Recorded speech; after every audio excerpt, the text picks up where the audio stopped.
Patriots have wrapped their second organized team activity practice in front of the media today, and we came away with a handful of takeaways. And number one, Jimmy Garoppolo, who has been really very good for the better part of the last year, really since last August, had a tough day today. 5 interceptions, including 4 in the stretch that closed practice in the 2-minute drill, and that clearly is the difference between Tom Brady and Jimmy Garoppolo. We can always look at the numbers and the completions in these practices, but Tom Brady, we can laugh when the numbers are similar or if Garoppolo has better periods from time to time than Brady, but, I mean, there's no comparing the two quarterbacks, and anybody who kind of goes that far is basically a little crazy, and we saw why today. Garoppolo has the ability to just have terrible sessions, and today was just one of those days. I mean, he's a young quarterback. Again, 4 picks in the final 2-minute drill, 5 overall. It was in the final 2 periods.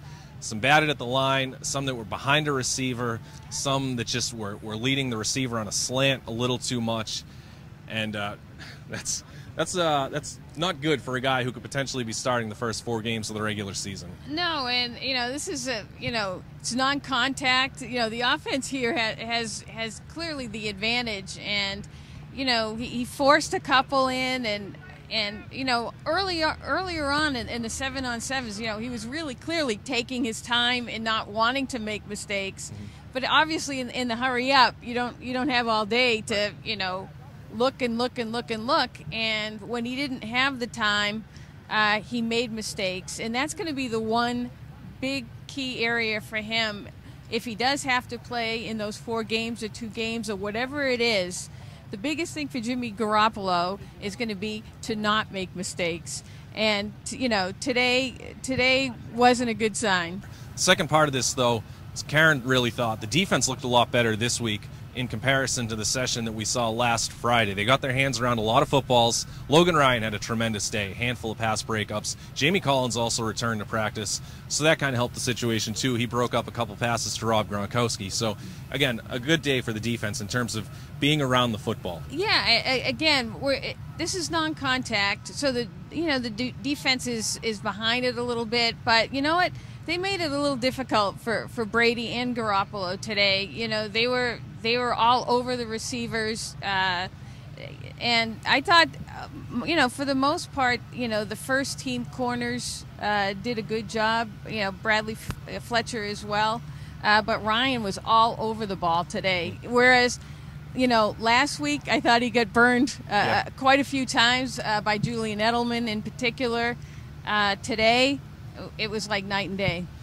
This is called, like you said, this is called a passing camp for a reason. These are practices that are designed to help the offense succeed. So when an offensive player's numbers kind of lag, or the defense sticks out and breaks up a handful of passes, it sticks out because, again, this is designed for the offense to play well, especially in the passing game. Third, like we mentioned earlier, Jamie Collins returned. We're not sure why he missed last week's practice, but he was playing in the team drills, so if there was an injury, it was very minor. There's still a handful of prominent players who are not practicing, but the team always errs on the side of caution. This team, the other 31 teams, they don't want guys out there if there's a potential to have a re-injury. Without question. Again, we still haven't seen Super Bowl hero Malcolm Butler at corner. We haven't seen Matthew Slater. These guys, as far as we know, didn't have off-season surgeries, and who knows? But again, it's early. It's June. If this carries over into real live training camp, then we'll start to worry.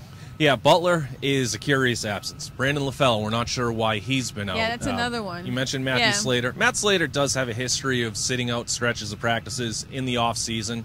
Clearly, it's never hurt him in the regular season. And then guys like Dante Hightower, Gerard Mayo, Chandler Jones, Sebastian Vollmer, Ryan Wendell, guys like that. They had surgeries during the off season, or at least most of them we know, or we know did. So we'll see. I mean, maybe they won't come back next week for the final OTA that's open to the media, or the following week for that 3-day stretch of minicamp. But as long as they're back at some point in August, the team usually doesn't have too much to worry about. So we'll see you later on in this offseason.